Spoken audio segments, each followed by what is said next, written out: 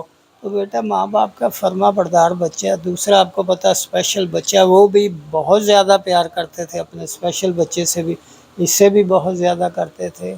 بہت لونگ فادر، لونگ ہسبینڈ، لونگ سب کے لیے، ریلیٹیو کے لیے بھی. اور سب سے وہ جو ان کے اندر ایک ایسا جذبہ تھا لوگوں کی خدمت کرنے کا، خاموشی کے ساتھ ہیلپ کرنے کا.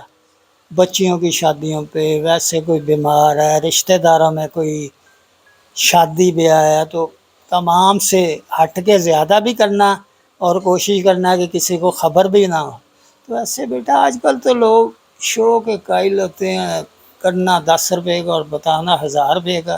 انہوں نے لاکھوں کا کر کے بھی کبھی نہیں کسی کو شو کرایا. یار میں جو یار اس کی قسمت میں تھا، میں تو ایک بہانہ بناؤں بس، اتنی بات. کبھی نہیں انہوں نے یہ کہا میں انہیں کر رہا ہیں، میں اسے وہ کر رہا ہوں.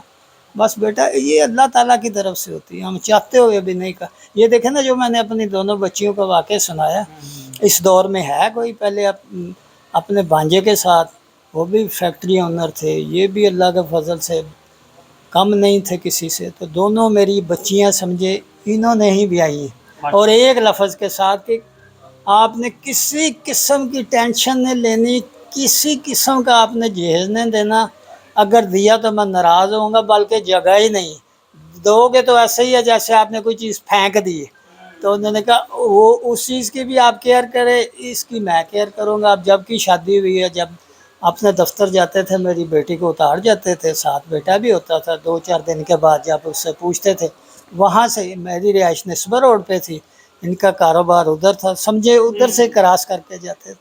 بیٹا جتنا اللہ کی تعالیٰ نے انہیں دیا تھا نا، دل بھی اتنا ہی تھا، اور اتنے سخی بھی، نرم دل تھے. چھوٹوں کے ساتھ میرے نواسے، ایک نواسی 6 سال کی ہے اور نواسا 5 سال کا ہے، وہ جب بھی آتے تھے ان کے گود میں لے کے، بٹ صاحب کیا حال ہے بچ، اور تمہارے لیے میں یہ لے کے آیا، تمہارے لیے یہ لے کے آیا.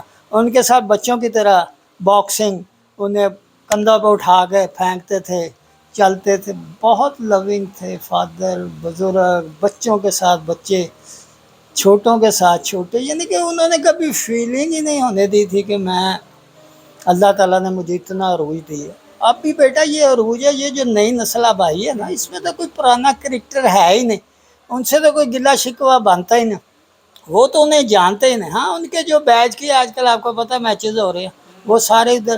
علیم ڈار صاحب بھی بہانے سے پاکستان تھے، ہو سکتا ہے وہ بھی باہر ہوتے نہ ہو.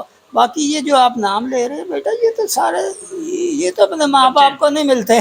تو یہ انہوں نے جنازہ جنوزوں میں، شادیوں میں کہاں جانا بیٹا. ان کی آپ ان کی اولاد سے بھی پوچھیں گے لوگوں، بھائی جان ہوتے سانوں نہیں ملتے، تھی کہتے لوگوں کیوں نہیں ملتے. تو بس بیٹا آپو تاپی ہے، بس اللہ خیر کرے. جو مل لے وہ خوش قسمت ہے، جو نہیں ملے گا اسے بھی نہیں بیٹا پھر کوئی ملے گا. ٹٹ فور ٹیٹ ہے نا.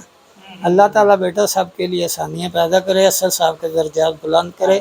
ہمارے ساتھ انہوں نے جو نیکی کی ہے وہ تو ہماری ساری زندگی بھر کی بیٹا پینشن ہے.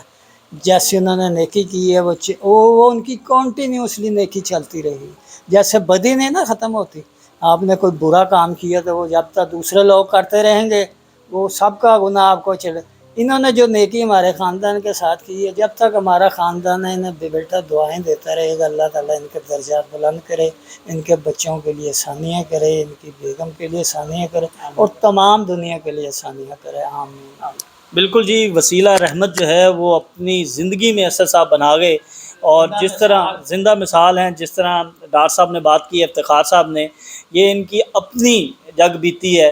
اور اس کے ساتھ ساتھ ہم نے آپ کو اور بھی بہت سی ویڈیوز میں بتایا کہ کس طرح وہ خلق خدا کی خدمت کرتے تھے خاموشی کے ساتھ، یعنی ساتھ سے دیتے تھے تو دوسرے ہاتھ کو معلوم نہیں ہوتا تھا۔ کیونکہ بڑے جو ڈاکٹر صاحب سے ہماری بات ہوئی تو انہوں نے بتایا کہ انہیں جنازے والے دن وہاں پہ خواتین ملی جو رو رہی تھی، جو دعائیں کر رہی تھیں، تو بہت بڑی شخصیت تھے۔ پاکستان میں یہ جو خلا آیا یہ فل نہیں ہو سکتا۔ ہم دعا کرتے ہیں کہ اللہ پاک اسد رؤوف صاحب کی فیملی کو صبر جمیل عطا کرے اور اسد صاحب کو کروٹ کروٹ جنت عطا کرے۔ اگلی ویڈیو میں آپ سے دوبارہ ملاقات ہوگی، تب تک کے لیے اجازت دیں، اللہ حافظ۔